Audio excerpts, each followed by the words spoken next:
ठीक है, हम केवल दो क्षेत्रों को लेकर चलते हैं। पहला फर्म और परिवार। फर्म क्या है? आपकी उत्पादक इकाई है, ठीक है, सभी वस्तुओं और सेवाओं की उत्पादन करता है। फर्म क्या है? सभी वस्तुओं और सेवाओं का उपभोक्ता है, अनुपभोग करता है, ठीक है। तो अगर यह हम कहा जाए कि समस्त आय, जो भी परिवार के पास आय है, वो किस पर व्यय करेगा? फर्म पर, ठीक है। और फर्म क्या करेगा? वस्तु और सेवाओं के वस्तु और सेवा, गुड्स एंड सर्विस, ठीक है, प्रोवाइड करेगा। और ये किसको करेगा? ये आय, क्योंकि ये क्या करेगा? मतलब सभी खरीदेगा, ठीक है, और ये बेचेगा, यानी ये क्रय और ये विक्रय। क्लियर है? एक अर्थव्यवस्था में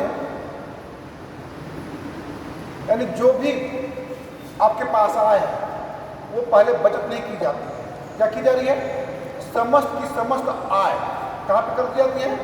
व्यय कर दी जाती है। किस पर? वस्तुओं और सेवाओं, ठीक है। तो आय और व्यय, आय इक्वल टू व्यय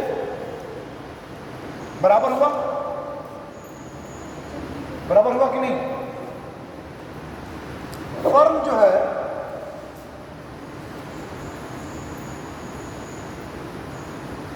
ये कारक साधनों का भुगतान करता है। क्या करता है? भुगतान। साधन, साधनों का भुगतान।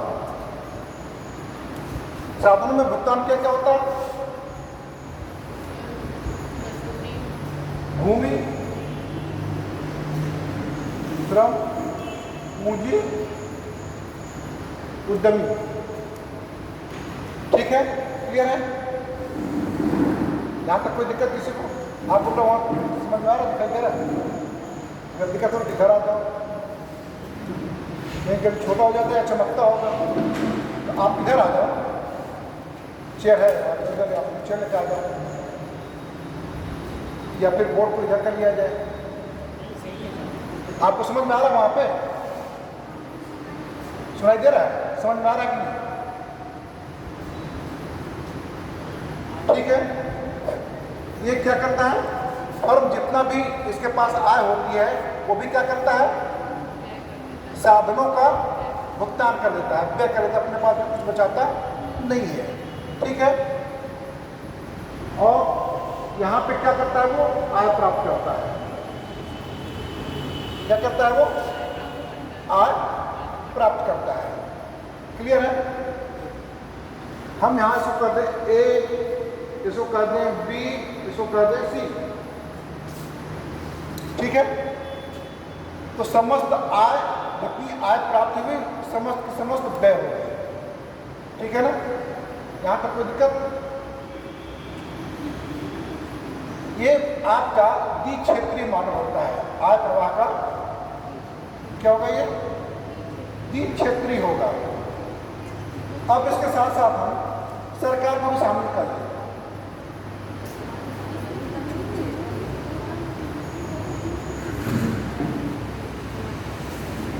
सरकार, सरकार भी क्या करती है? समझ में नहीं आ रहा? परिवार समझ रहे हैं? परिवार क्या करता है? परिवार के पास आय कैसे प्राप्त होती है? परिवार क्या करेगा? उपभोक्ता भी है और उत्पादक कारक भी है, दोनों है। क्या है? उत्पादक कारक और उपभोक्ता दोनों है। तो उसके पास आय जनरेट कैसे होगी? वो फर्म में काम करेगा, फर्म में काम करेगा तभी आय प्राप्त करेगा। ठीक है, जो सभी साधन है, फर्म का उत्पादन कैसे होगा? फर्म का उत्पादन कैसे होगा? कोई भी कंपनी उत्पादन कैसे करती है? उसके पास क्या होगी? ऑफिस होगी, कारखाना होगा। ठीक है, उसके बाद उत्पादन करने वाले क्या होंगे? श्रमिक होंगे। क्या करेगा? फिर पूंजी लगाएगा। पूंजी कहाँ से प्राप्त करेगा? उसके पास तो होती नहीं है, तो बैंक से लोन लेगा। ठीक है ना? उद्यमी है तो फिर वो उद्यमी हुआ, और उद्यमी क्या प्राप्त करता है? वो लाभ प्राप्त करता है। बात समझ में आ रही कि नहीं? आ जाओ। अब बात समझ में आई कि नहीं है? और फर्म जो उत्पादन करता है उससे उसको प्राप्त होती है, जो विक्रय करता है फिर परिवार को या आम आदमी को क्या करेगा? विक्रय करेगा। तो जो परिवार ने काम किया, हाउस होल्ड जिसको कहा जाए, और केवल अर्थव्यवस्था में किसी एक व्यक्ति से संबंध नहीं, हजारों आबादी है, हजारों परिवार है और विभिन्न क्षेत्रों में उत्पादन करते हैं। प्रथम क्षेत्र, द्वितीय और तृतीय क्षेत्रों में, इन सबका योग ही है। क्या सबका योग है?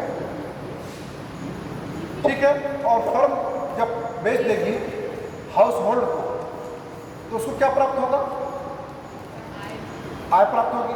अगर मान लीजिए किसी आदमी के भूमि के जो किराया का भुगतान करेगा, उसके बाद श्रम है उसको मजदूरी देगा, और पूंजी को क्या देगा? ब्याज। पूंजी उसके पास तो होती नहीं है, तो किसी बैंक से उधार लेगा तो उसको क्या देगा? ब्याज देगा। और उद्यमी को क्या कर पाएगा? अपने को लाभ पाएगा। ठीक है ना? यहां तक अब क्लियर हो गया? तो ये चक्र चलता है, क्रय विक्रय फर्म। ठीक है, परिवार क्या करेगा? क्रय करेगा। किसका करेगा? वस्तुओं और सेवाओं का। वस्तु और सेवा। आ जाओ बेटा, क्वेश्चन की होती है। वस्तु और सेवा क्या करेगा? वो क्रय करेगा, और क्रय करने से किसको आय प्राप्त होगी? फर्म को। ठीक है ना? और फर्म उत्पादन करता है तो फर्म विक्रय करेगा, तब उसको आय प्राप्त होगी। ठीक है ना? तो ये द्विक्षेत्रीय मॉडल है, यानी इसमें दो क्षेत्र हैं। अर्थव्यवस्था में दो क्षेत्र,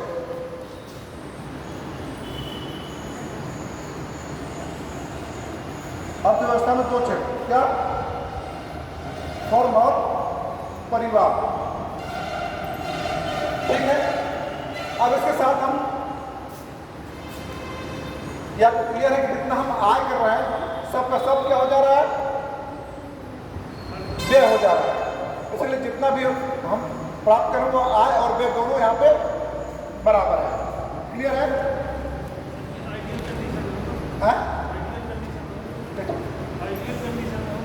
हाँ, आइडियल कंडीशन, ये आइडियल कंडीशन। आय प्राप्त करेगा तो भोग व्यय से इसमें आ गया फिर सरकार प्लस सरकार। ठीक है, और सरकार के साथ साथ फर्म को हम क्या कर सकते हैं, या इसको इस रूप में भी व्यक्त कर सकते हैं।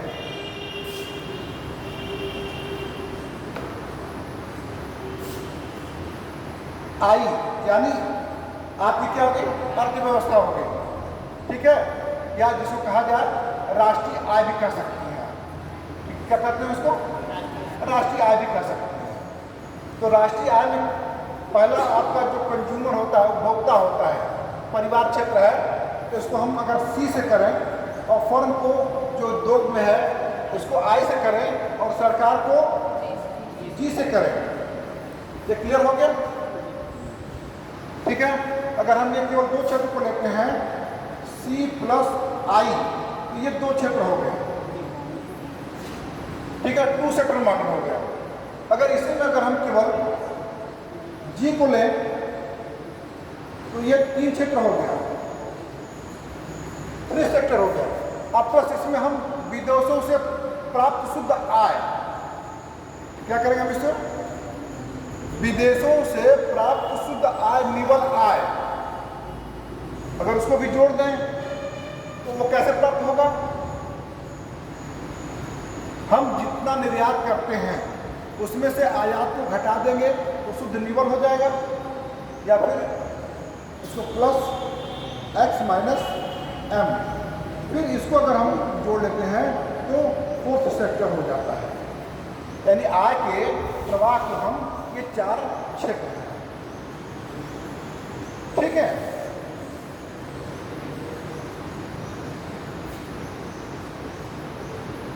ये पूरा समझ में आया कि नहीं आप लोग? इसमें संसाधनों की गतिशीलता होती है। क्या होती है? संसाधनों की गतिशीलता होती है। ये क्लियर हुआ कि नहीं आप लोग? ये आय का जो प्रवाह होगा वो इन्हीं अर्थव्यवस्था में घूमता रहेगा, ठीक है ना? ठीक है बेटा, समझ में आया? अब इसको मिटा दें। आय का चक्रीय प्रवाह समझ में आया? अगर किसी को न समझ में आया तो फिर बोलिए, समझ में आया कि नहीं? आप लोग बोलेंगे ऐसे, मतलब पूरा समझ में आ रहा है तो बिल्कुल समझ में नहीं आ रहा है?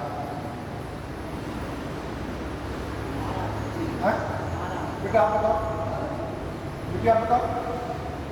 आय का प्रवाह में क्या होता है? फ्लो, और दूसरा शब्द आता है स्टॉप। अभी हम आगे दिखा देंगे आपको प्रवाह का। तो आय विभिन्न साधनों से होते हुए आपके राजकोष में जाता है, यानी सरकार की आय में आता है, परिवार की आय में आता है, और उद्यमी की आय में। यानी कहा जाता है मुद्रा बहुत ही गतिशील होती है। मुद्रा क्या होती है? गतिशील होती है, कभी एक जगह स्थिर नहीं होती है। जितने रुपए उतने उसके हाथ होते हैं।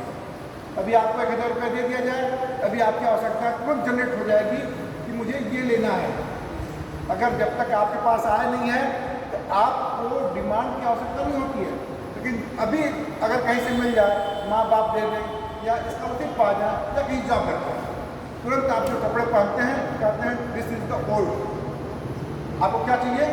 न्यू फैशन के आपके ड्रेस को चाहिए, तत्काल आप 1000 रुपये व्यय होने के साधन आ जाते हैं। या आप कहेंगे हम मुझे जाना है किससे, अन्य साधनों से जाने में देर होता है, इसलिए हमको अपना साधन साइकिल चाहिए, है ना, हमें मोटरसाइकिल चाहिए। आप तत्काल उस पर व्यय करते हैं। जैसे आय जनरेट हुई वैसे आप व्यय करना शुरू कर दीजिए, ठीक है ना। तो ये आय की गतिशीलता है, प्रवाह, ठीक है ना। तो आय का चक्रीय प्रवाह, यानी जहाँ से शुरू होगा वहीं फिर खत्म होता है, फिर आता है और जाता है, आता है और जाता है। आय और व्यय दोनों कंटिन्यू यहाँ पर खा जाए कि बराबर, ठीक है ना। अब हम अगला चैप्टर पढ़ेंगे। जादू अब समझ में आएगा सबको?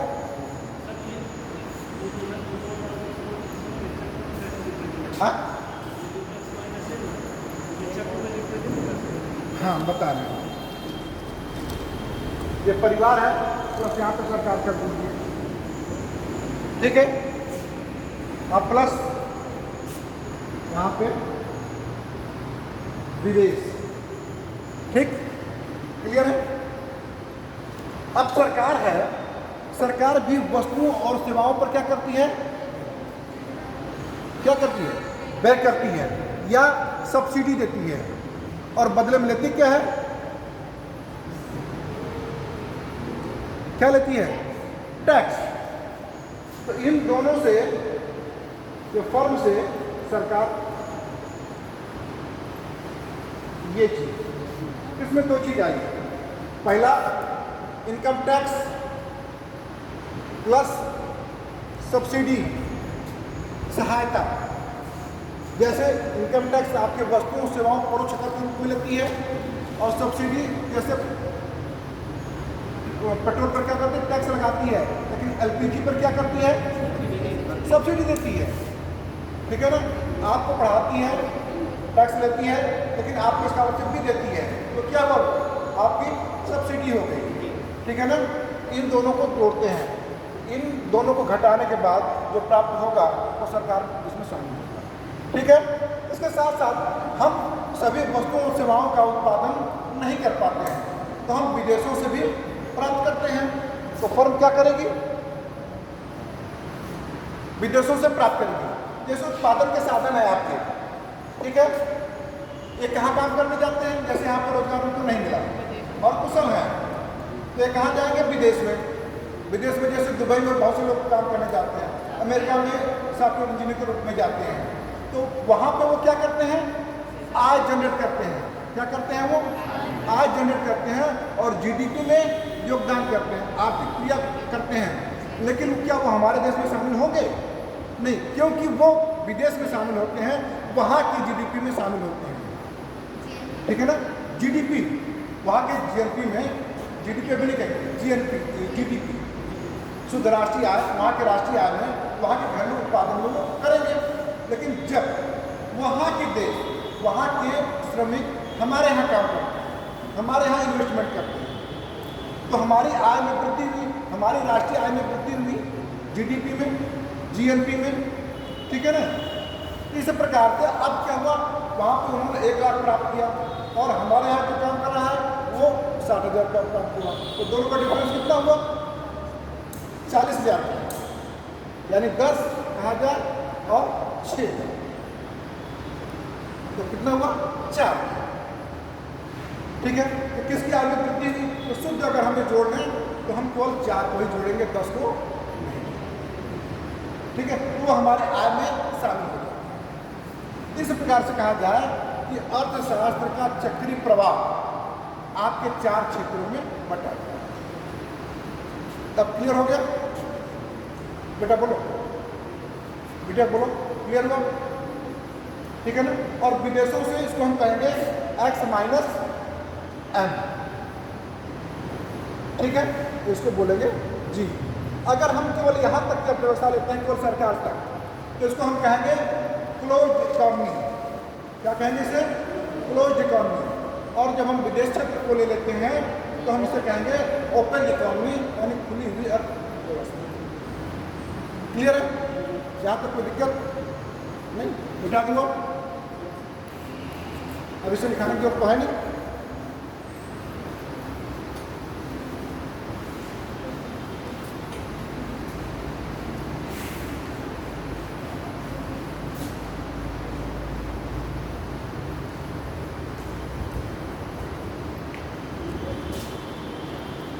अब इसको हम करते हैं राष्ट्रीय आय।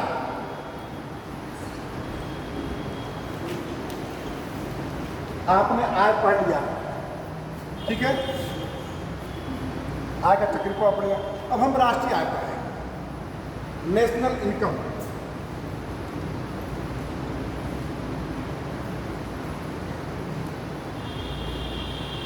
ये बहुत ही इंपॉर्टेंट चैप्टर है, अक्सर इससे क्वेश्चन पूछे जाते हैं, ठीक है। राष्ट्रीय आय से क्या अभिप्राय है, सर वो आय जो एक वित्तीय वर्ष के अंदर हमारे जो रेजिडेंट्स हैं, जो नॉन रेजिडेंट्स हैं, दोनों को जोड़ के जो होती है।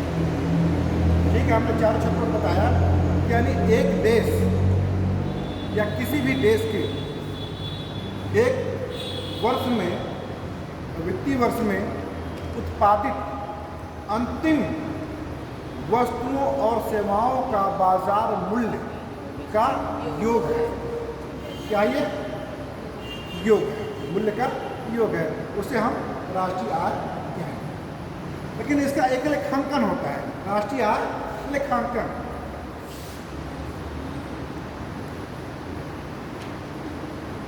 लेखांकन, नेशनल इनकम अकाउंटिंग, ये महत्वपूर्ण चीज है। इसका क्या अभिप्राय है, अकाउंटिंग से क्या अभिप्राय है, लेखा जोखा।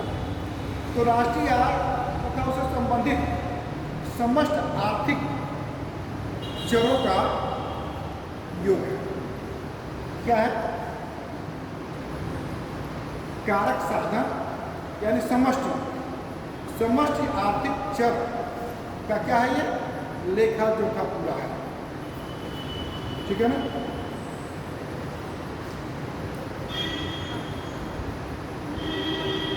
अगर इसको लिखना चाहें तो लिख लो राष्ट्रीय आय। पहले राष्ट्रीय आय किसी भी अर्थव्यवस्था में राष्ट्रीय आय का लिख लीजिए। राष्ट्रीय आय किसी भी अर्थव्यवस्था में एक वर्ष के दौरान, किसी भी अर्थव्यवस्था में एक वर्ष के दौरान उत्पादित अंतिम वस्तुओं तथा सेवाओं का मूल्य राष्ट्रीय आय कहलाता है। राष्ट्रीय आय कहलाता है। वस्तुओं तथा सेवाओं का मूल्य राष्ट्रीय आय कहलाता है। राष्ट्रीय आय की मूलतः दो धारणाएं हैं। राष्ट्रीय आय की मूलतः दो धारणाएं हैं। पहला, राष्ट्रीय उत्पाद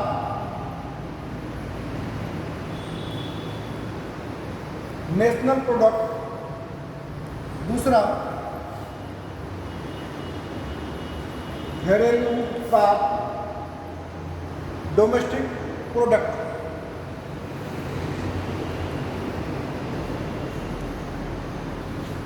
ठीक है, आप क्लियर हो गया।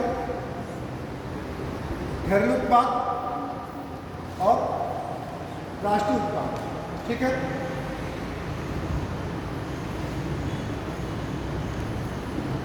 अब एक शब्द आता है राष्ट्रीय आय लेखांकन, उसको लिख लीजिए। राष्ट्रीय आय लेखांकन, नेशनल इनकम अकाउंटिंग।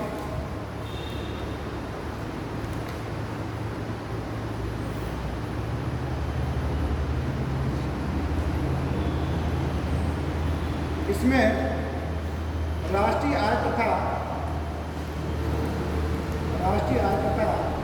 उससे संबंधित समष्टि आर्थिक चरों का अध्ययन किया जाता है।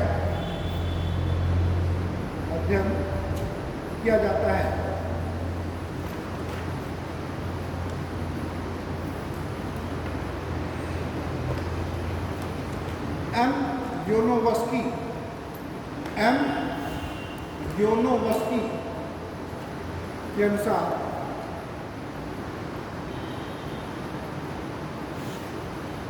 राष्ट्रीय आय लेखांकन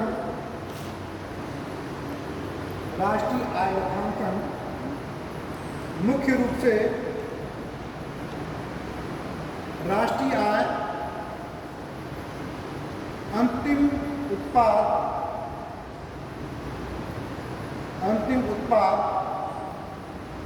का उपभोग तथा पूंजी संचय को मापने की विधि है। अंतिम उत्पाद का उपभोग तथा पूंजी संचय को मापने की विधि है।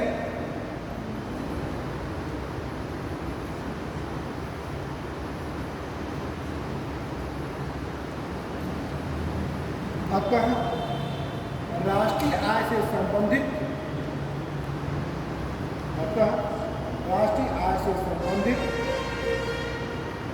समस्याओं के अध्ययन तथा इनसे संबंधित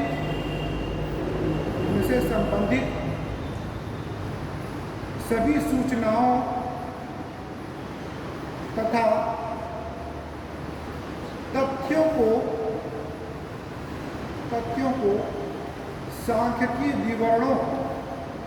सांख्यिकी विवरणों तथा खातों के रूप में प्रदर्शित करने का तरीका है।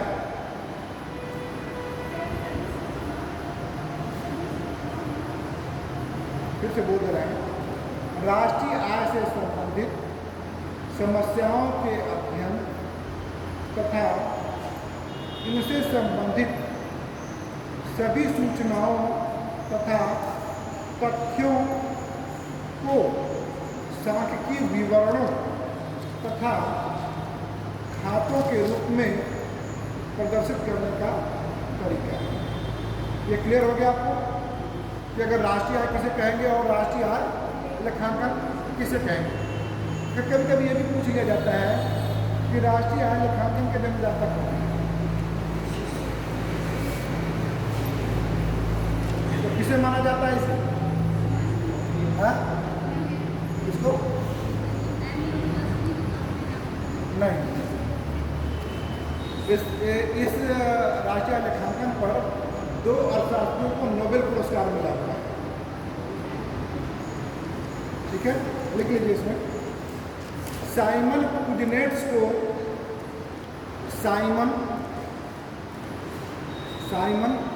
को इसका जन्मदाता माना जाता है। साइमन कुजनेट्स को इसका जन्मदाता माना जाता है, जिन्हें इसके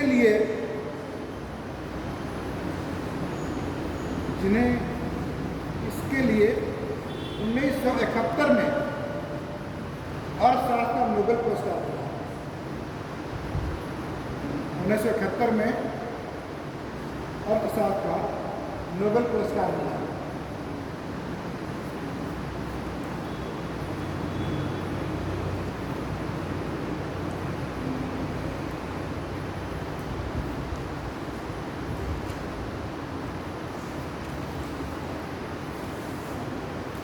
रिचर्ड स्टोन को भी, 2 शास्त्री हैं, रिचर्ड स्टोन को भी इसी के लिए 1984 में नोबेल पुरस्कार दिया गया।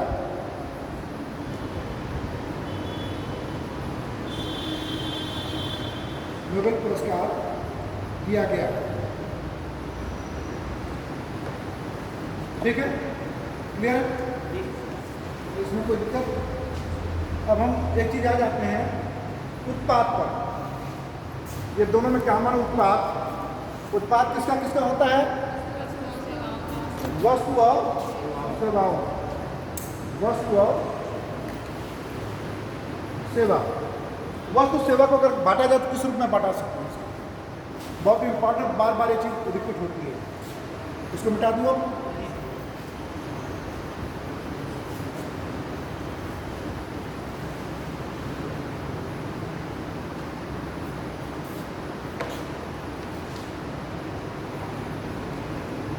वस्तु तथा सेवाएं, ऐसे बनाइए।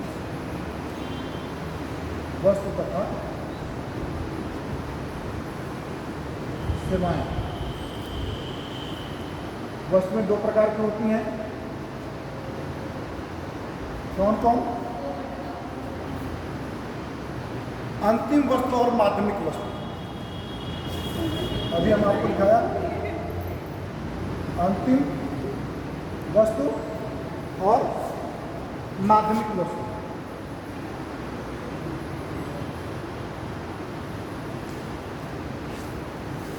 अंतिम वस्तु से इसका अभिप्राय है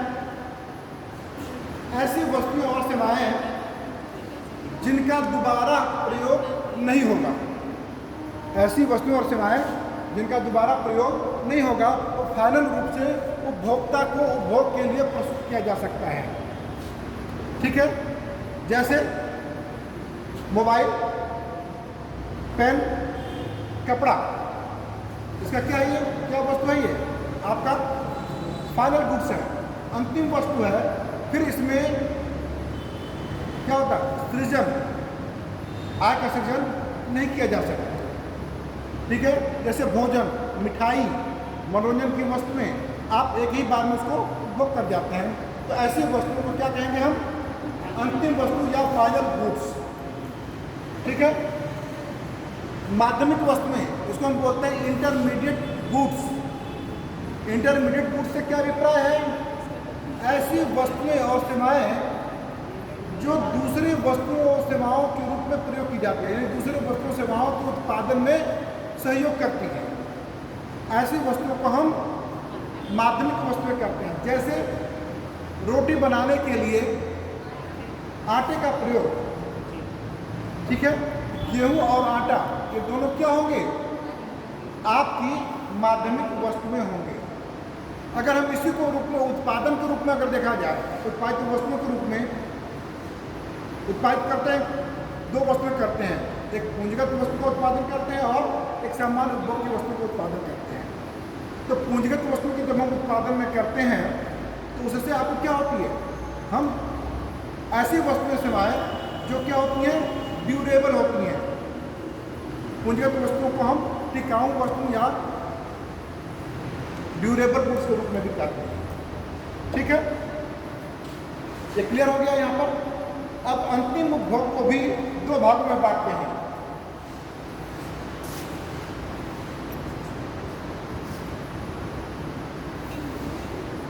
उपभोग वस्तु और पूंजीगत वस्तु।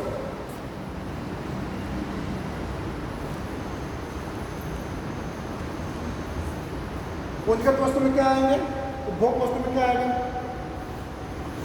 मैंने अभी आप बताया, उपभोग वस्तु में जो सामान्य दैनिक उपभोग से संबंधित होती है, जो एक बार में उपभोग कर दी जाती है, एक बार में इसका उपभोग समाप्त हो जाता है, उसकी वैल्यू समाप्त हो जाती है।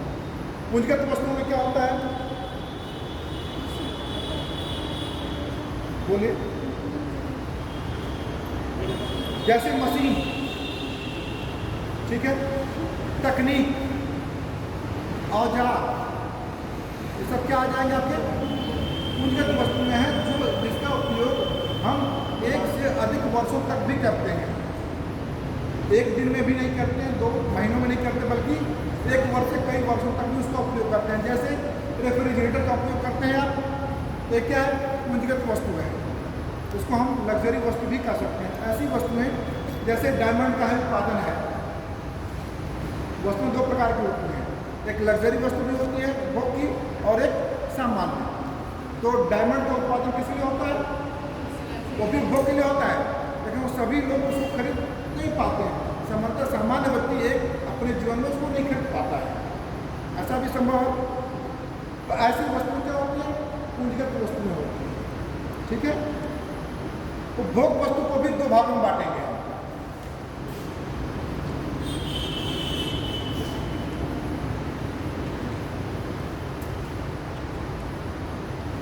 सामान्य वस्तु और टिकाऊ वस्तु।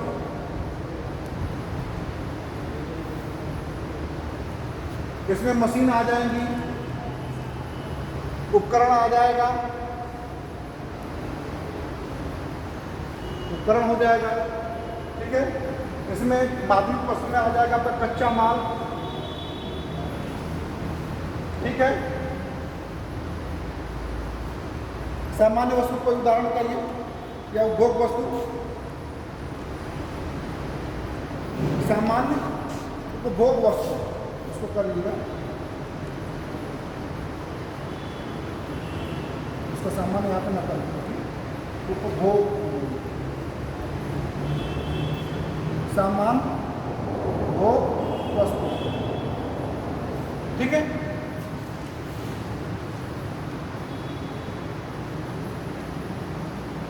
एक टिकाऊ वस्तु हो गई, सामान्य उपभोग की वस्तु हो गई।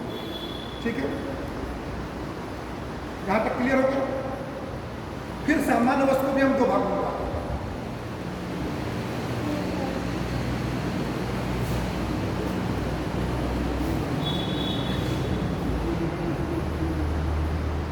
सामान्य वस्तु और इसको कहेंगे गिवन वस्तु।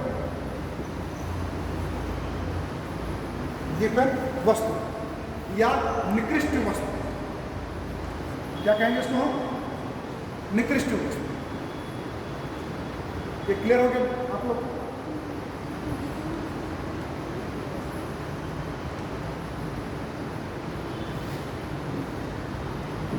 समझ में आया है?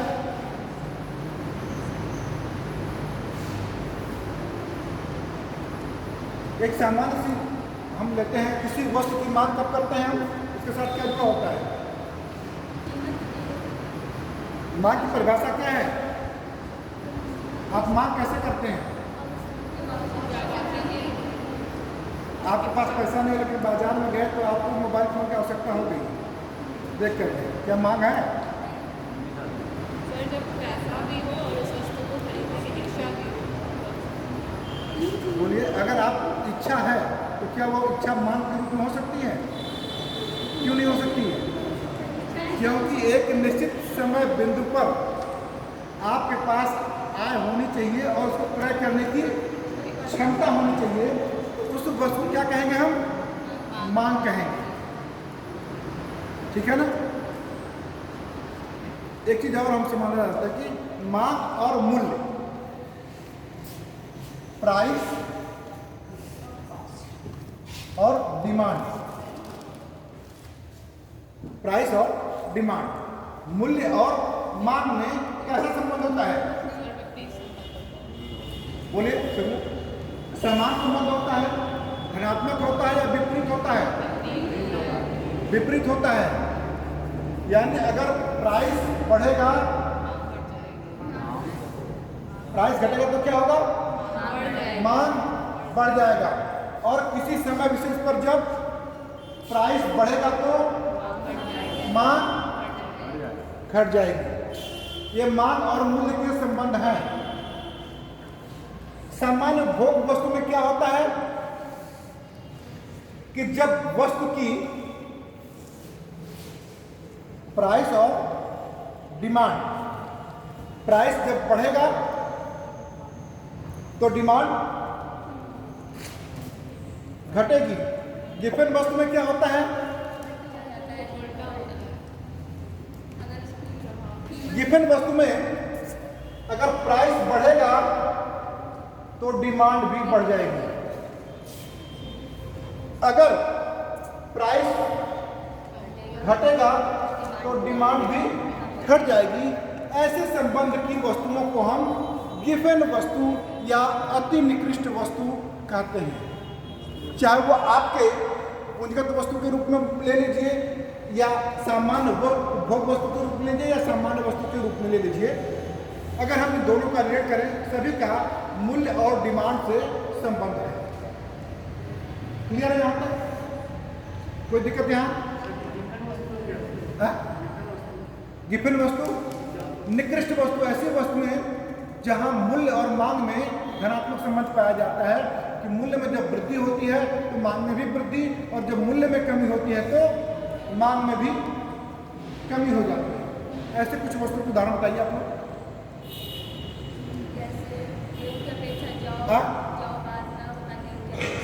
बाजरा, अगर मान लीजिए आपके गेहूं का उत्पादन कम और हमारी 80% जनता गांव में निवास करती है और गांव के पास इतनी आय नहीं होती है कि वो गेहूं का क्रय कर सकें, दाल का क्रय कर सकें। ठीक है ना? तो किस पर उत्पादन किधर जाएगा? बाजरा है, जौ है, मक्का है, चना है, इन सब वस्तुओं पर जाएंगे। लेकिन समय के साथ जब उनका मूल्य, ऐसा तो कोई पूछता नहीं है उनका, लेकिन जब कोई ऐसा समय आया तो उनके मूल्य में मांग बढ़ गई तो बाजार का मूल्य भी बढ़ गया।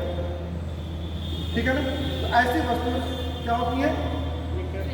गिवन वस्तुएं होती हैं। और ऐसे आप कपड़े को ले लीजिए, जैसे रेशमी कपड़े हैं या और आपके सामान्य होजरी के कपड़े हैं, मांग और मूल्य में क्या होता है? विपरीत संबंध होता है। लेकिन जब दोनों में या डिमांड कम हो जाती है या पूर्ति कम होती है, आप प्राइस का निर्धारण किस पर करते हैं? प्राइस का डिटर्मिनेशन किस आधार पर होता है? मूल्य का। डिमांड और सप्लाई, मांग और पूर्ति के आधार पर। ठीक है? अगर किसी वस्तु की पूर्ति कम है तो उसका मांग क्या होगा? बढ़ जाएगा। अगर पूर्ति ज्यादा है तो उसकी मांग क्या हो जाएगी? कम हो जाएगी। और उसका मूल्य क्या होगा?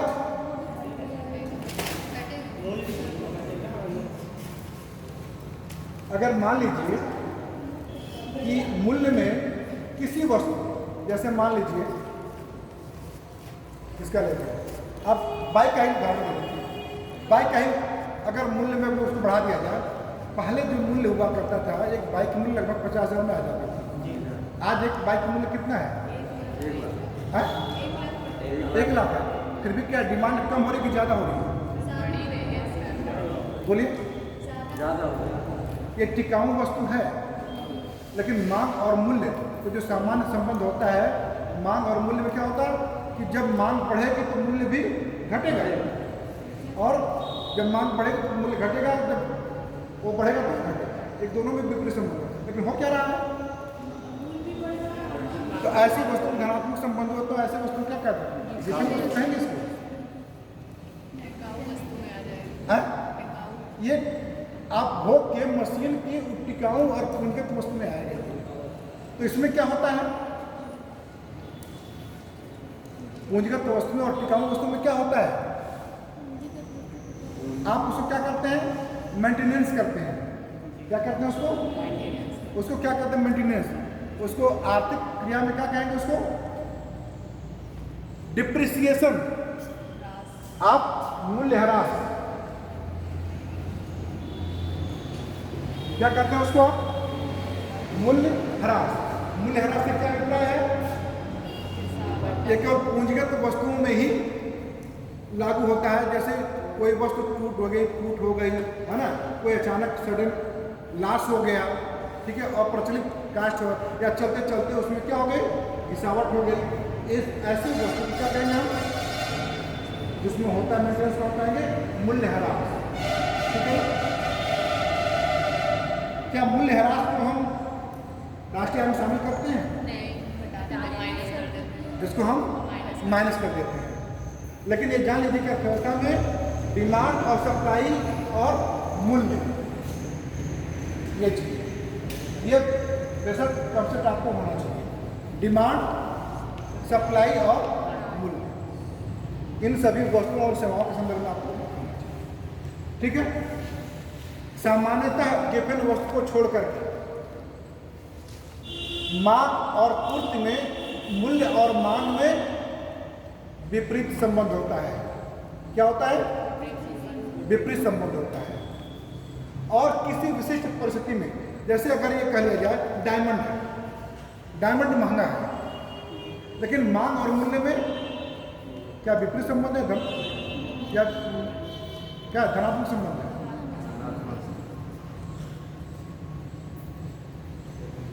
एक मिनट जी सर। सर आवाज़ में मैं इसमें क्लास ले रहा हूँ सर, अभी देर में तो 9:30 बजे खाली होगा, मैं तो आऊँगा।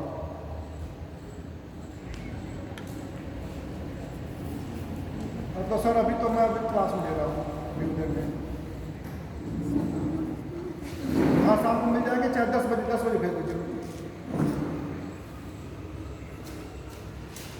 4 बजे हम कॉलेज से लौट पाएंगे, फिर 6-7 बजे। ठीक।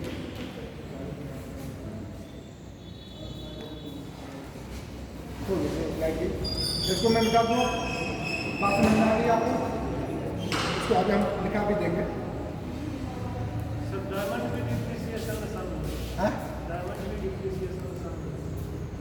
डिप्रिसिएशन होता है, उसका कम होता है, उसका डिप्रिसिएशन कम होता है, और उसका मूल्य दिन पर दिन बढ़ता ही जाता है। वो डायमंड, वाटर डायमंड पैराडॉक्स एक बार आएगा, हम आपको बताएंगे। जल विरोधाभास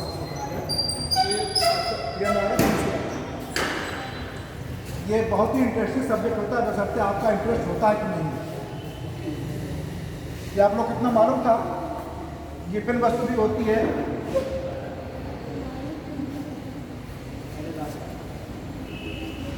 वस्तु और सेवाओं का तो आप लोग उपयोग करते थे, लेकिन इन सब वस्तुओं को जानते थे आप? नहीं, प्रयोग करना जानते थे? नहीं। अब हम आते हैं स्टॉक और प्रवाह। देखिए, राष्ट्रीय आय से संकट जाने से पहले ये सब उसके चर हैं। इन चरों को जानना आपका आवश्यक है। बिना इस चर को समझे आप जान नहीं पाएंगे राष्ट्रीय आय है क्या और क्या हो रहा है, क्योंकि बार बार हम आपको बताएंगे। देखिए, स्टॉक और प्रवाह, स्टॉक और इसको इंग्लिश में बोलेंगे स्टॉक और प्रवाह को फ्लो बोलेंगे।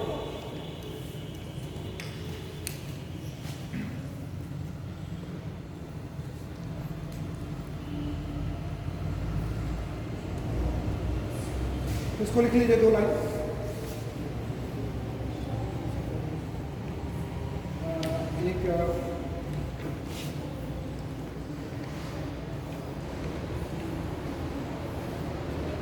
एक होता है टेंजिबल गुड्स, मतलब स्टॉक प्रवाह होंगे तो बाद में इसको देंगे। स्टॉक से आशय,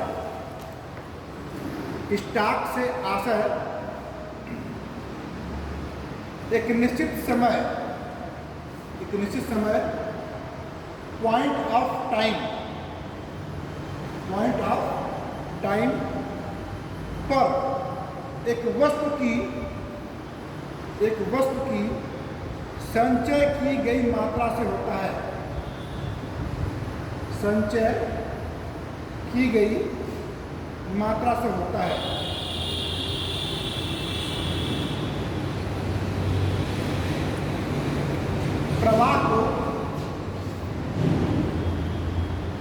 प्रवाह को एक समयावधि,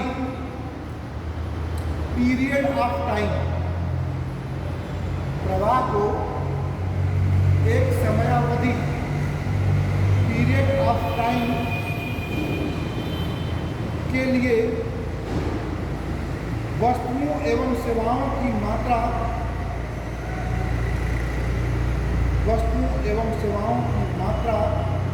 एवं माप है जो बाजार में गति करती है,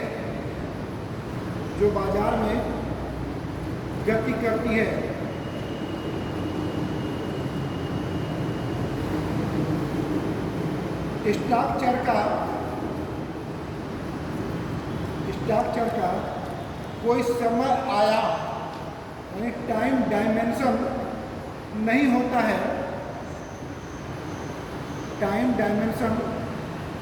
होता है, वहीं दूसरी ओर प्रवाह चर का सर स्टॉक के बाद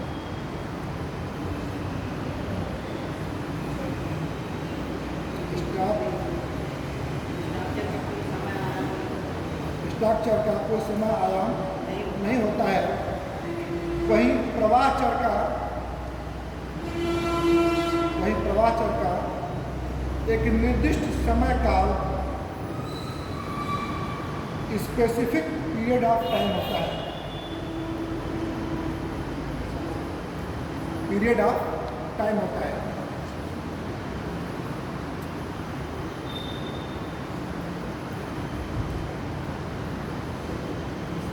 जैसे ये कहा जाए कि एक नल है और ये टैंक है, ठीक है, पानी टैंक में भरा है, इसमें पानी नल क्या होगा, प्रवाह होगा, और जब टैंक भर जाएगा तो ये स्टॉप हो जाएगा। क्लियर है? वैसे ही संपत्ति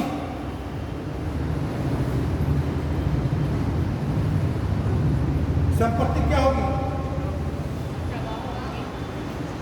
हैं? स्टॉप होगा, और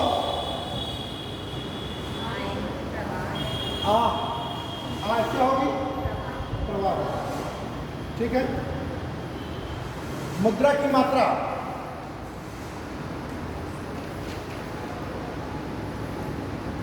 और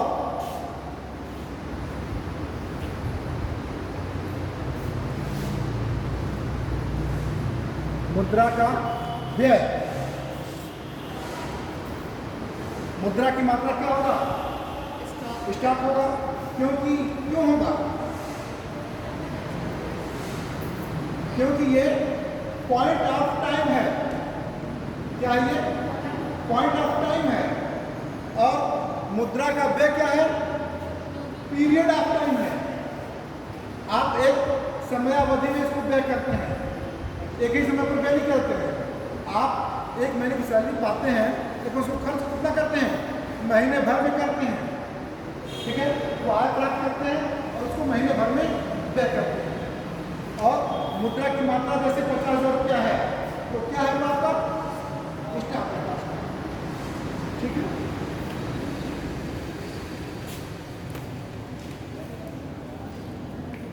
तो ये क्या हो गया, स्टॉक और ये प्रवाह, ये पॉइंट ऑफ टाइम है।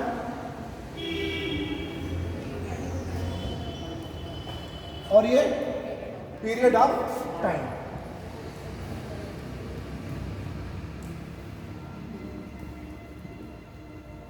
ठीक है, क्लियर है, कोई दिक्कत? एक आता है टेंजिबल गुड्स।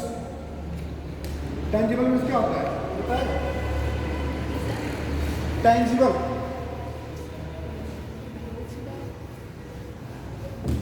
टेंजिबल गुड्स,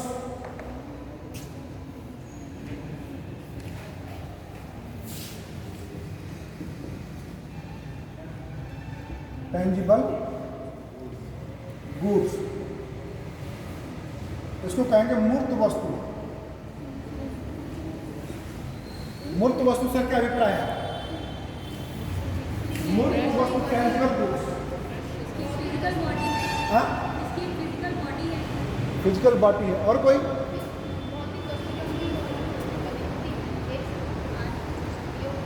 उल्टा बोल रहे हैं। मूर्त मीन्स क्या होता है? जो नहीं दिखता है, वस्तु और समान।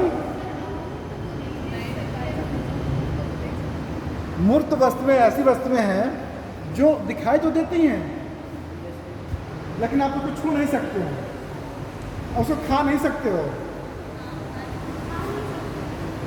दिखाई तो देती है, मूर्त वस्तुएं तो होती हैं, ऐसा नहीं कि दिखाई नहीं देती हैं, लेकिन आप उसको सीधे डायरेक्ट रूप में सेवा में डायरेक्ट भोग नहीं करते कि रसगुल्ला खाया और उसका भोग कर लिया। हम जो पढ़ा रहे हैं कि यानी एक शिक्षक की सेवा, हम भी एक वस्तु हैं, अगर साधन कारक हैं, लेकिन हम क्या कर रहे हैं, पढ़ा रहे हैं। जैसे यातायात है, एक स्थान से दूसरे स्थान पर जाते हैं, यातायात मूर्त है, लेकिन जो आपको ले जा रहा है, कुछ मिल रहा है आपको, केवल गति हो रही है। तो ऐसी वस्तु क्या कहेंगे हम? टेंजिबल गुड्स, मूर्त वस्तुएं। ये क्वेश्चन फिजिक्स में 4 बार पूछा जा चुका है, कंफ्यूज किए हैं लोग, काफ़ी मैक्सिमम बच्चे कंफ्यूज कर जाते हैं। टेंजिबल गुड्स में क्या आएगा? उसमें कहा जाए कि परिवहन भी है, उसके बाद जो ये कहा दिया जाए कि आपका परिवहन है और कारखाना है, दोनों है, दोनों में से कोई नहीं है। भाई कारखाना की वस्तुएं हैं, जैसे कोई भी वस्तु ले लीजिए, ऐसी वस्तु क्या कहेंगे हम? ऐसी वस्तुएं और सेवाएं, जैसे बैंकिंग, बीमा है, बैंकिंग है, बैंकिंग भी तो सेवाएं करती है, ये भी राष्ट्रीय उत्पादन में सहयोग करती है। ठीक है, सेवा क्षेत्र में सहयोग करती है, लेकिन क्या ये मूर्त रूप में है? मूर्त रूप में है, लेकिन डायरेक्ट हम उसको कंज्यूम नहीं करते। ऐसी वस्तु को हम टेंजिबल गुड्स कहते हैं। ऐसी वस्तुएं जो उत्पादन तो नहीं करती बल्कि सेवाओं का सृजन करती है। लिख लीजिए इसको। ऐसी वस्तुएं जो उत्पादन नहीं करती हैं बल्कि सेवाओं का सृजन करती हैं, जैसे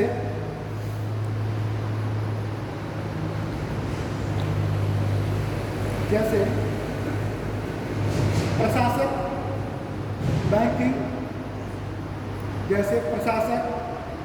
बैंकिंग, संवहन, यातायात इत्यादि। ऐसी वस्तुओं को हम क्या कहेंगे? सेवा कहते हैं। उसको क्या कहते हैं? सेवा। सेवा की परिभाषा है, ठीक है। इसको क्या कहेंगे हम? सेवा। ये सेवा क्षेत्र में आता है, ठीक है, क्लियर है? हाँ, बिल्कुल आएगा, टेलीकॉम भी आएगा, दूरदर्शन भी आएगा, दूरसंचार भी आएगा, संवहन, इसलिए उसको मैंने एक ही पॉइंट किया है, संवहन में आपका दूरसंचार, टेलीकॉम और जो अभी आदान प्रदान होता है उसका,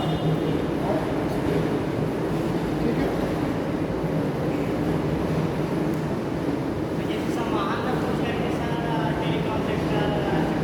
सब सवाल है। क्या माध्यमिक वस्तु और अंतिम वस्तु लिखना चाहिए? छोड़ दो बस। अंतिम वस्तु और माध्यमिक वस्तु को लिखाना आवश्यक है, छोड़ देना। हाँ, क्या लिखा दें? नहीं, बता दीजिए कब से अंतिम वस्तु माध्यमिक वस्तु को लिखाना है। कच्चा माल क्या है आपका? माध्यमिक वस्तु में है, जो दूसरी वस्तुओं के आय का सृजन करते हैं। अंतिम वस्तु की जाने से पहले कच्चा माल, ठीक है? अंतिम वस्तु जो हम कंज्यूम करते हैं, जो उत्पादन पुनः उसका उत्पादन नहीं होता, पुनः उत्पादन की प्रक्रिया में उसको नहीं लगाया जाता, ऐसी वस्तु को क्या कहेंगे? लेकिन ये जान लीजिए माध्यमिक वस्तु है, एक समय में तो माध्यमिक हुई, लेकिन दूसरे वस्तु में क्या हो जाएगी? अंतिम वस्तु है। जैसे गेहूँ क्या है? पहले तो किसान के लिए क्या है? अंतिम वस्तु है, क्योंकि वो बेच करके उसको आय प्राप्त होगी, किसान के लिए है। लेकिन जब वो बेकरी व्यापारी के लिए खरीदेगा तो व्यापारी के लिए क्या होगा? आटा को, गेहूँ, उसके लिए माध्यमिक वस्तु हो जाएगा, ठीक है ना? फिर उसको भी आय प्राप्त होगी, उसके लिए क्या होगा? अंतिम वस्तु होगी। लेकिन जब वो उपभोक्ता के पास पहुँचता है तो उपभोक्ता के लिए क्या होगा? वो माध्यमिक हो गया, और फाइनल कंज्यूम जब किया होगा तो उसके लिए अंतिम वस्तु हो गई। इसको हम ये कहते हैं कि मूल्यवर्धन।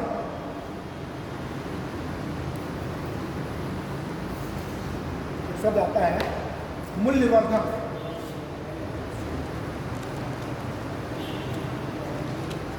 मूल्यवर्धन, ठीक है? प्राइस एडिशन, ठीक है?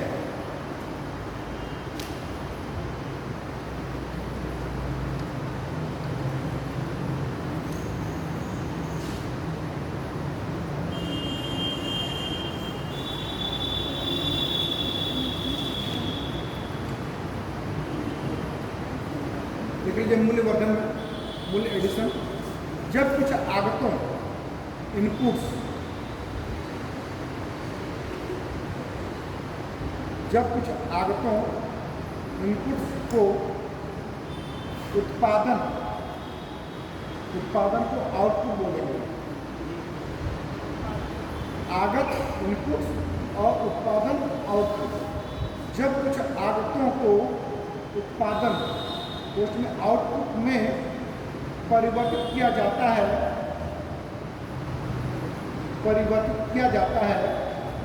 तब आगतों के मूल्य तथा उत्पादन के मूल्य के, आगत के मूल्य तथा उत्पादन के मूल्य के अंतर को मूल्य वृद्धि कहा जाता है।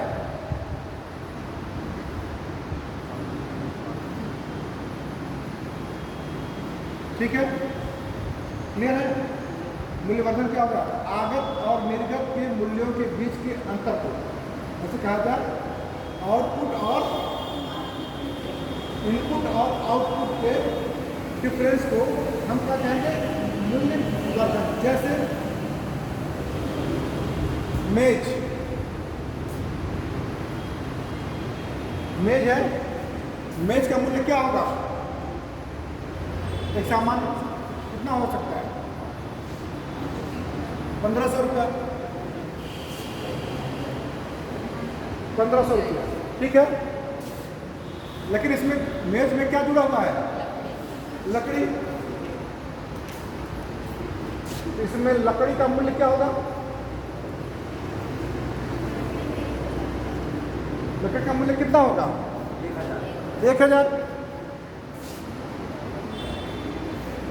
कितना हो गया? 500 रुपया क्या हुआ आपका? मूल्य वर्धन हो गया, ठीक है? क्लियर है? सेम चीज अगर हम देखें इसको, जीडीपी, ये क्लियर हो गया?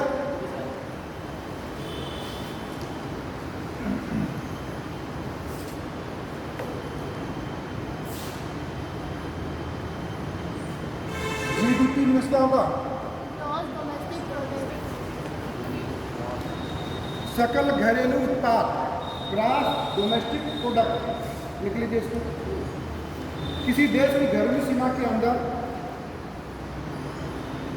किसी देश की घरेलू सीमा के अंदर एक लेखा वर्ष में, एक लेखा वर्ष में उत्पादित अंतिम वस्तुओं तथा सेवाओं के, अंतिम वस्तुओं तथा सेवाओं के बाजार मूल्य को जीडीपी कहा जाता है। जीडीपी कहा जाता है। गाँव की बाजार, सेवाओं के बाजार मूल्य को किसी देश की घरेलू सीमा के अंदर एक लेखा वर्ष में उत्पादित अंतिम वस्तुओं तथा सेवाओं के बाजार मूल्य को जीडीपी कहा जाता है। इसे एक लेखा वर्ष की अवधि में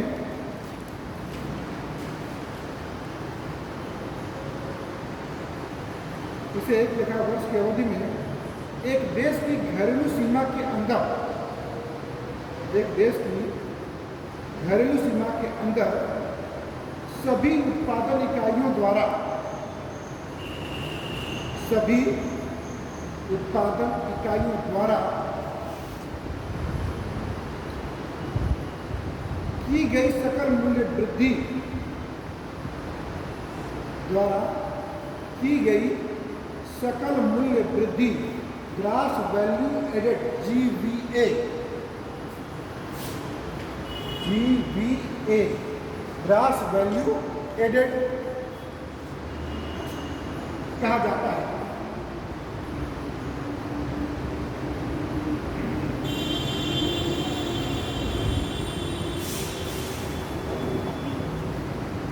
ठीक है, क्लियर है? जीडीपी आपको पूरा क्लियर है? और जीडीपी में मूल्यवर्धन, ठीक है? मूल्यवर्धन कहाँ होगा? घरेलू सीमा के अंतर्गत, ठीक है, वस्तुओं और सेवाओं। अगर इसको हम देखा जाए, जीडीपी इक्वल टू टी, हमने कहा हर समय प्रयोग किया है स्टॉक में समय एक निश्चित समय अवधि में। तो जीडीपी को हम अगर एक वित्तीय वर्ष में करते हैं तो हम टी कर सकते हैं। क्लियर है? टी मीन्स एक वित्तीय वर्ष एक समय अवधि में, इक्वल टू समेशन। इसको क्या बोलते हैं? समेशन। एन क्या हो गया? वस्तुएं और सेवाएं हैं, ठीक है? आई इक्वल टू 1, इकाइयों के उत्पादन में होने वाली वृद्धि है आई। आई क्या है? उत्पादन की इकाइयों में होने वाली वृद्धि है। कितनी? जैसे किसी वस्तु के उत्पादन में 10 व्यक्ति लगे हैं, 100 व्यक्ति लगे हैं, या फैमिली लगी हुई है, ठीक है ना? इसको हम व्यक्त करेंगे बराबर VA, value addition. Value addition किसका होगा? उत्पादक इकाइयों का, उत्पादन में होने वाली वृद्धि को, उत्पादन में होने वाली वृद्धि को, यानी आई। ठीक है, क्लियर है? अगर हम जीडीपी के रूप में दिखाया जाए, एक क्वेश्चन कभी कभी आपको पूछ लेता है, तो जीडीपी बराबर कुछ और दे जाता तो इसमें ये आपको आ सकता है। ठीक है, लिख लीजिए यहाँ जीडीपी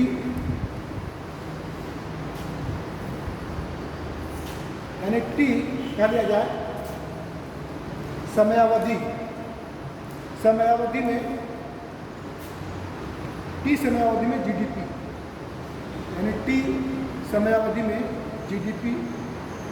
समेशन का मतलब है कुल योग, समेशन इक्वल टू कुल योग। इसके बाद लिखिए VAI इक्वल टू आई इकाइयों के उत्पादन में, आई इकाइयों के उत्पादन में होने वाली वृद्धि, ठीक है, आई एम, आई के परिणाम स्वरूप एम बराबर एक देश की घरेलू सीमा के अंदर, एक देश की घरेलू सीमा के अंदर आई से एम तक, आई से एम तक सभी उत्पादक इकाइयाँ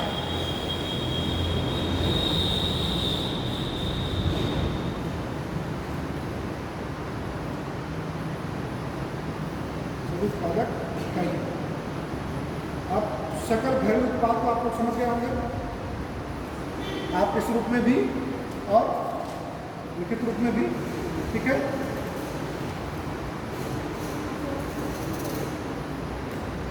अगर कहा जाए बाजार मूल्य, तो बाजार मूल्य से क्या अभिप्राय है?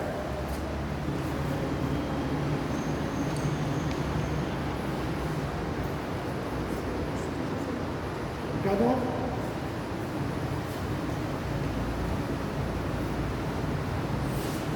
मार्केट प्राइस, प्राइस दो प्रकार की होती है, कौन कौन? हाँ, मार्केट प्राइस और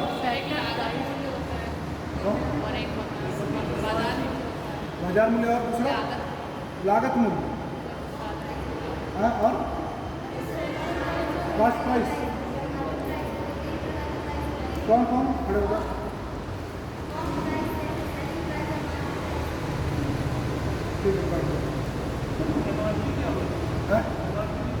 क्या MRP,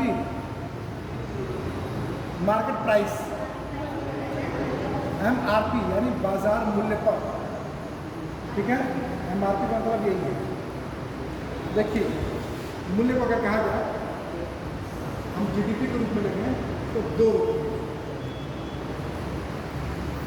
बाजार मूल्य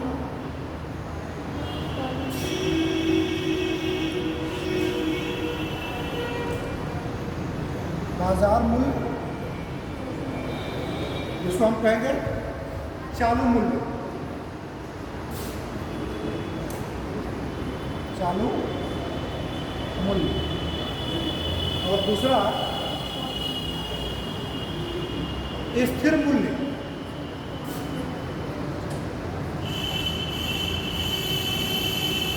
स्थिर मूल्य, ठीक है। सर इसमें उत्पादन मूल्य आएगा, क्या चीज?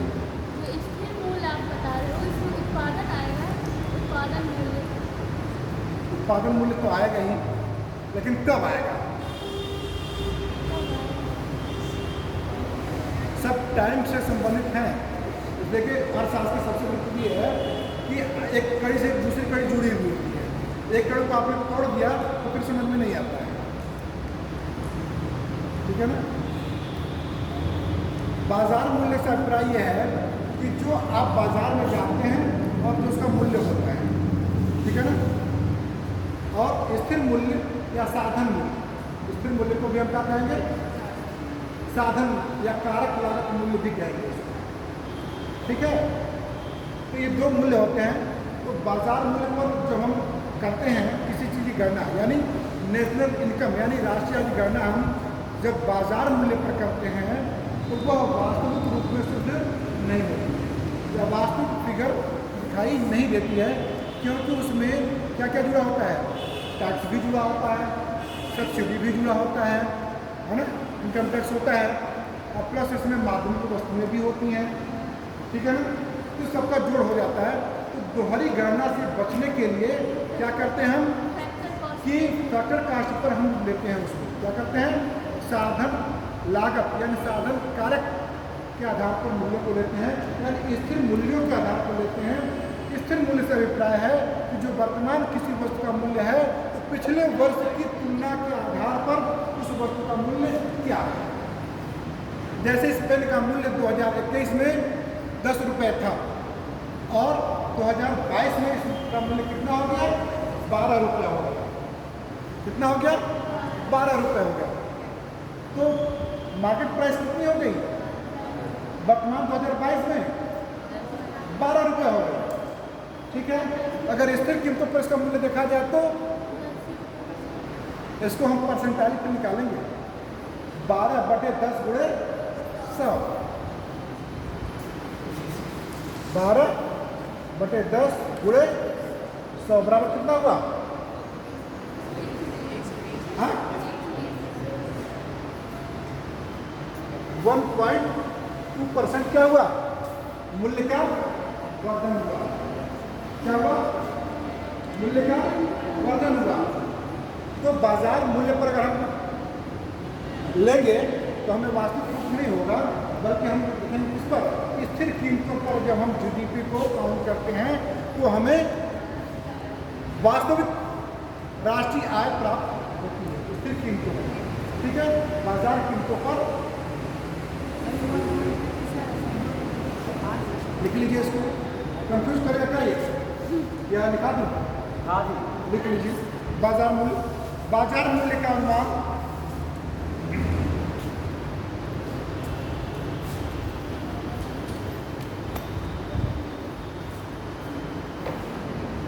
बाजार मूल्य का अनुमान वस्तुओं तथा सेवाओं की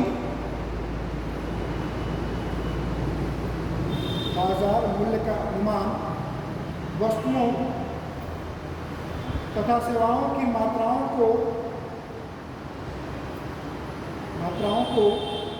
उनकी कीमतों से गुणा करके लगाया जाता है।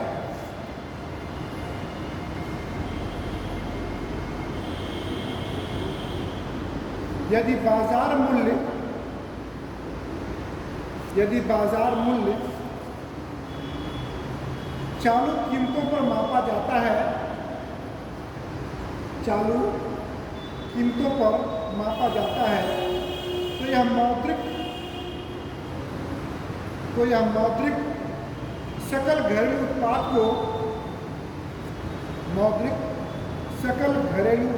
को प्रकट करता है।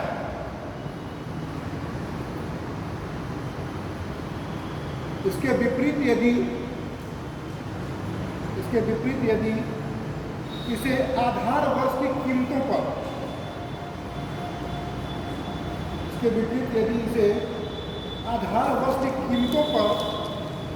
मापा जाता है तो यह वास्तविक जीडीपी को प्रकट करता है। तो यह वास्तविक जीडीपी को प्रकट करता है।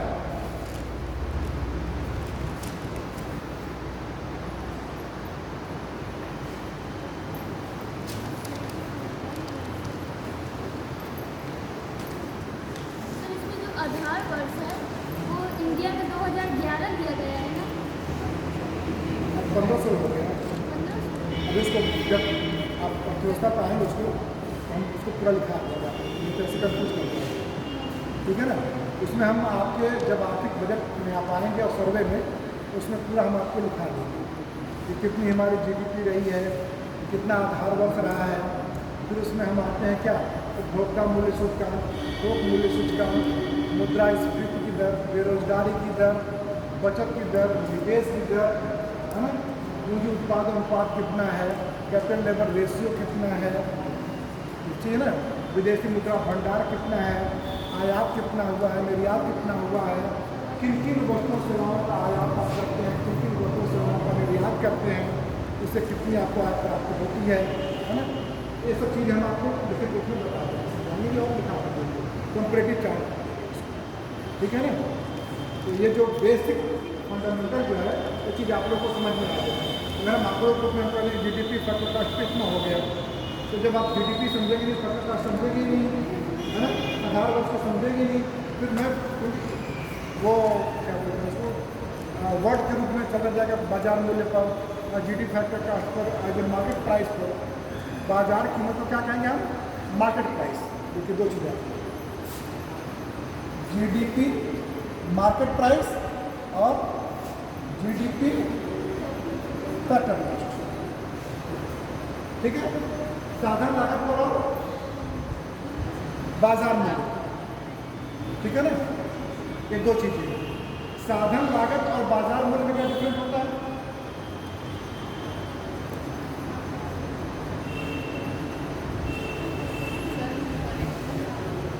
एक बार साथ की विद्या थी, कहाँ गई? टैक्स लगा है बस टैक्स लग जाता है। किसका?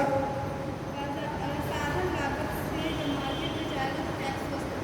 टैक्स ना, ठीक है। इन दोनों का डिफरेंस होता है अपरोक्ष कर, अपरोक्ष कर प्लस सब्सिडीज, ठीक है। सब्सिडी या अनुदान या उपदान, इसको जो भी कुछ कहें, ठीक है। शुद्ध और सकल में क्या डिफरेंस होता है?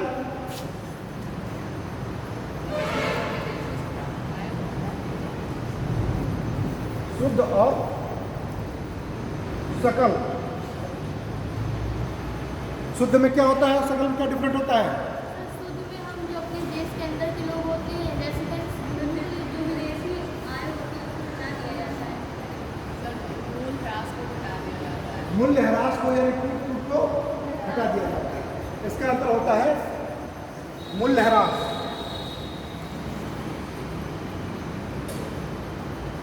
ठीक है, ये चीज समझ लीजिए ताकि हम जब राष्ट्रीय आपको समीक्षा पे जब पढ़ाएंगे तो सब टर्मिनोलॉजी का प्रयोग किया जाए, ये सब टर्मिनोलॉजी होंगी, ठीक है।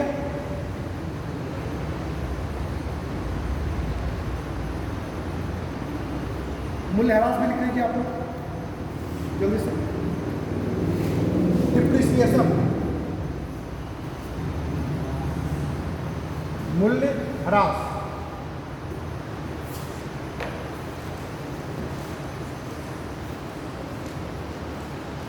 मूल्य ह्रास, डिप्रिसिएशन।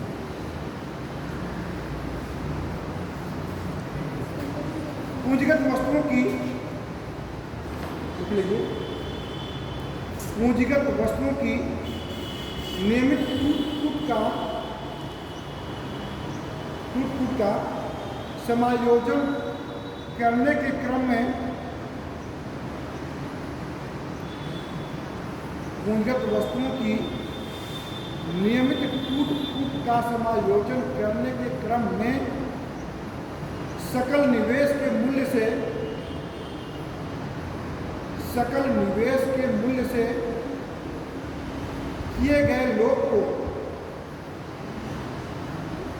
निवेश के मूल्य से किए गए लोग को मूल्य ह्रास कहते हैं।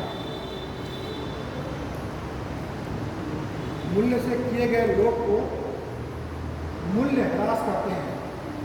पूंजीगत वस्तुओं की नियमित टूट का समायोजन करने के क्रम में सकल निवेश के मूल्य से किए गए लोग को मूल्य ह्रास करते हैं। ठीक है, क्लियर है?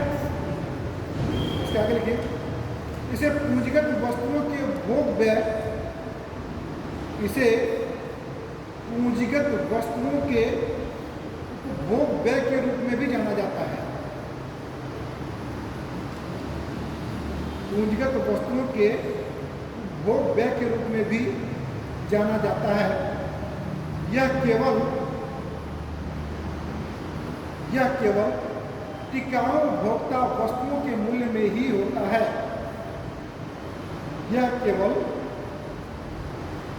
टिकाऊ भोक्ता यानी पूंजीगत वस्तु,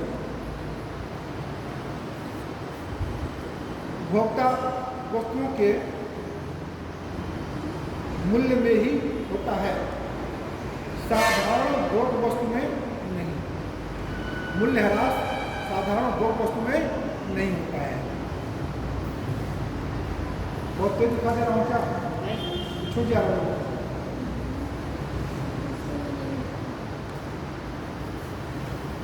मूल्यह्रास समझे आप लोग? सकल निवेश समझ रहे हैं आप लोग? इसको पढ़ लीजिए। पूंजीगत वस्तु अब तो समझ गए होंगे आप। पूंजीगत वस्तु से क्या अभिप्राय है?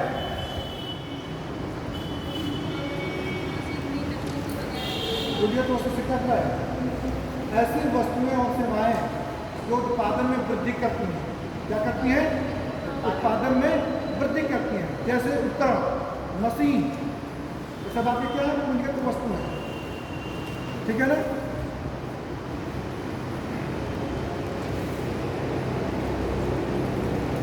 अब निवेश से क्या करता है? जब उद्यमी जोखिम लेता है, इन्वेस्टमेंट करता है, उत्पादन करने की क्षमता रखता है। और उत्पादन की क्षमता कहाँ से प्राप्त करेगा? लोन से, तो जैसे भी वो क्या करेगा? इन्वेस्टमेंट करेगा। तो एक वित्तीय वर्ष में एक राष्ट्र द्वारा जितना भी निवेश किया गया है उसको हम क्या कहेंगे? सकल निवेश। क्या कहेंगे उसको हम? सकल निवेश। लिख लीजिए 2 लाइन इसमें। सकल निवेश, ग्रास इन्वेस्टमेंट। सकल निवेश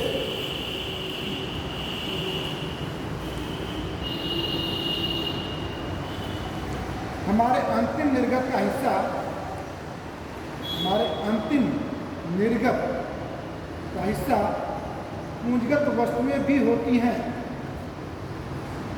पूंजीगत वस्तुएं भी होती हैं जिससे अर्थव्यवस्था के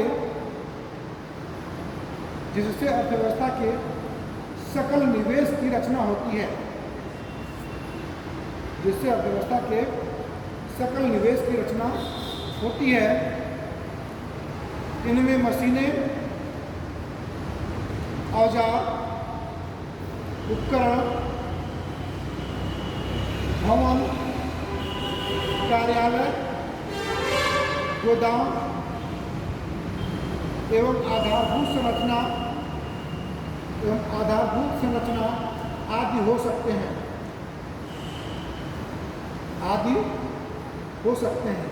ये सब क्या होंगे आपके? सकल निवेश, ग्रास इन्वेस्टमेंट। अगर ये कहा जाए निवल निवेश,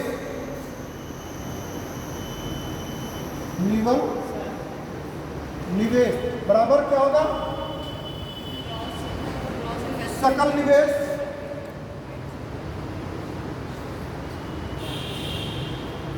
माइनस मूल्यह्रास।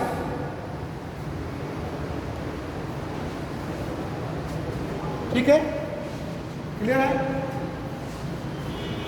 क्लियर हुआ कि नहीं?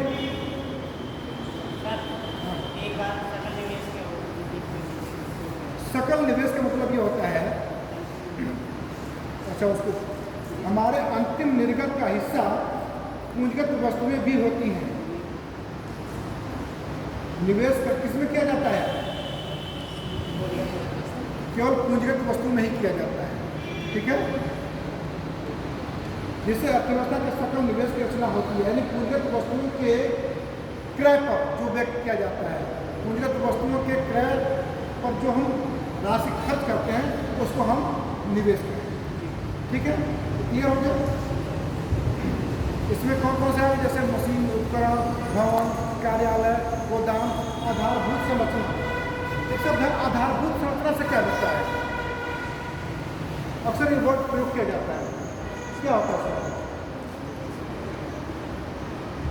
बेसिक नहीं कहीं आधारभूत। किसी भी काम से करने के लिए जो सबसे ज़्यादा जरूरी है। हाँ, मतलब आधारभूत यानी किसी भी काम को करने के लिए जो उसकी सहायक चीज़ें होती हैं उसको हम आधारभूत कहते हैं। जैसे कारखाना के लिए क्या होना चाहिए? सड़क होना चाहिए।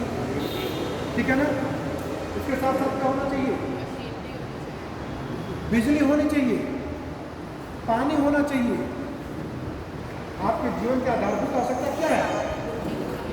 रोटी, कपड़ा, मकान, बिजली, पानी और आवास। ठीक है ना? इन सब आधारभूत, यह कहा जाए किसी व्यक्ति के पास आधारभूत आवश्यकताएं नहीं है, यानी उसके पास रहने के लिए ना तो मकान है, ना पीने के लिए पानी है और ना ही बिजली है ना, ये सब तो हम आधारभूत हो सकते हैं। ठीक है, तो आज ये समाप्त कर दिया जाए। समझ में आया आप लोगों को? है आया? उसी के साथ साथ मैंने आपको लिखा भी दिया है कि अगर दिमाग से भूल जाए तो उसको दोहरा लें। ठीक है, फिर केवल इसके आगे का जो चैप्टर कल देखिए हमारा टाइम है कि नहीं है, या फिर अगले सप्ताह में। ठीक है, क्योंकि हम कल नहीं आ पाए थे इसलिए आज हमको आना चाहिए, फिर अगले सप्ताह में जब शेड्यूल होगा फिर हम आगे